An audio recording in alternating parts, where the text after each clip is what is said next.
যমুনা নদীতে তীব্র স্রোতের কারণে কিন্তু আবার ভাঙন দেখা দিয়েছে সিরাজগঞ্জের দক্ষিণাঞ্চল চৌহালির চরবিনানুই পশ্চিমপাড়া যে গ্রামটি রয়েছে সেখানে কিন্তু আমার পেছনে দেখতে পাচ্ছেন বিস্তীর্ণ জায়গা অর্থাৎ 120 মিটারের মতো জায়গা কিন্তু এখানে গত 3 দিন আগে আসলে ভাঙন শুরু হয়েছে। এই অঞ্চলের মানুষ কিন্তু আতঙ্কের মধ্যে রয়েছে। একদিকে যেরকম বসতভিটা, পাশাপাশি বেশ কটি শিক্ষা প্রতিষ্ঠানের শিক্ষার্থীরাও আতঙ্কের মধ্যে রয়েছে। তারা বলছে এখানে স্থায়ী দ্রুত বাঁধ নির্মাণ করা না হলে কিন্তু এই এলাকার বহু ঘরবাড়ি হুমকির মধ্যে পড়বে। অনেক ঘরবাড়ি কিন্তু নদীতে বিলীন হবার পথেও রয়েছে। দর্শক, আমরা একটু এই অঞ্চলের যারা ক্ষতিগ্রস্ত মানুষ বা ভাঙন আতঙ্কে যারা রয়েছে, চলুন শুনে আসি তারা কি বলছেন।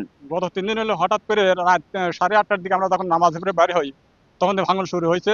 এলাকার মানুষ ছোটাছুটি করতেছিল, ঘর বাড়ি এখান থেকে মানে সরানোর জন্য মানুষজন মানে ঘুরে ঘুরে তাড়াতাড়ি করতেছিল। তো আমরা এলাকার মানুষ আতঙ্কিত আছি। তো আমরা সরকারের কাছে এবং পানি উন্নয়ন বোর্ডের যারা কর্মকর্তারা আছেন, আমরা তাদের কাছে আমরা স্থায়ীভাবে একটা বাঁধ নির্মাণের জন্য এলাকাবাসীর পক্ষ থেকে আমি দাবি জানাচ্ছি। বাগুড়িয়া ইউনিয়নের চরবিনানুই পশ্চিমপাড়া গ্রামের অধিবাসী।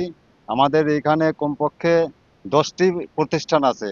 সরকারি প্রাথমিক বিদ্যালয়, একটি হাই স্কুল, 2টি মাদ্রাসা এবং মেজর মঞ্জুর কাদের কলেজ, কারিগরি কলেজ, এরকম অনেকগুলো প্রতিষ্ঠান এখানে আছে। যদি এই নদীর স্থায়ী বাঁধ না হয় তাহলে এই প্রতিষ্ঠানগুলি নদীর গর্ভে বিলীন হয়ে যাবে।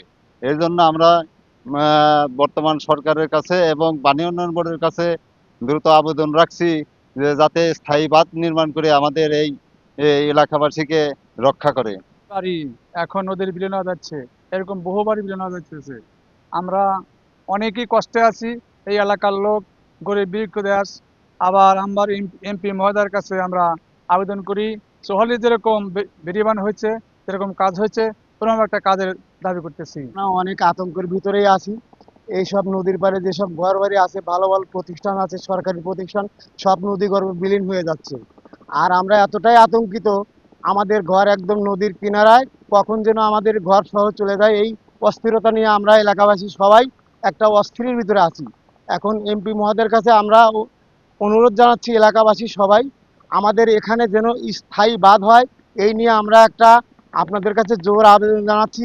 উপর লেভেলের মন্ত্রী মহোদয় আরও অন্য অন্য যারা ক্ষমতাশালী এখানকার কাজ করার মতো সহযোগিতা করতে পারবেন তাদের কাছে অনুরোধ জানাচ্ছি, আমাদের এখানে একটা স্থায়ী বাঁধ এবং আমাদের একটা মানে থাকার পরিস্থিতি সৃষ্টি করেন, এটা আপনাদের কাছে আমরা অনুরোধ রাখছি।